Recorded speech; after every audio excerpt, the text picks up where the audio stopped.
আমরা ছোটবেলা থেকেই শুনে আসছি, বেটি পড়াও বেটি বাঁচাও, বেটি পড়াও বেটি বাঁচাও।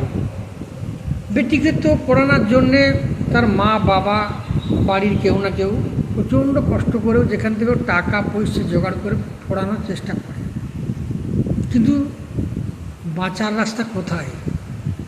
বেটি মানে আমার মা বোনেরা, তাদের উপর এত অত্যাচার, তা কোথায় যাবে?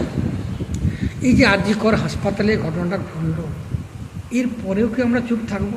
থাকা উচিত? যে জানোয়ারেরা এই ডাক্তারের উপরে কত অত্যাচার, ওই কী বলবো, নরখাদক নররাক্ষসের কাজ করেছে, তার সত্যি মানুষ না জানোয়ার? আমি তো ভাবতে পারছি না। বেচারিকে মেরে দেয়া হয়েছে, তারপরেও বলৎকার। আচ্ছা, তারা তো পড়াশোনা করেছিল, পড়াশোনা কি তারা করেন? এত হাইফাই কোয়ালিফাইড সেলিব্রিটি হয়ে এত বড় খারাপ কাজ?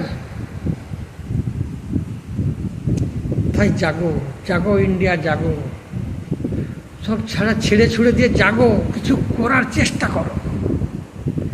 এইভাবে বাস করা যায় না আমাদের দেশে। মুখে বলে দিচ্ছি বেটি বাঁচাও বেটি পড়াও, কার বেটি কাকে পড়াচ্ছে কে? তাহলে এই ঘটনাগুলো দেখেও কারো জ্ঞান চক্ষু খুলেনি। কী বলবো? নমস্কার, রাখছি।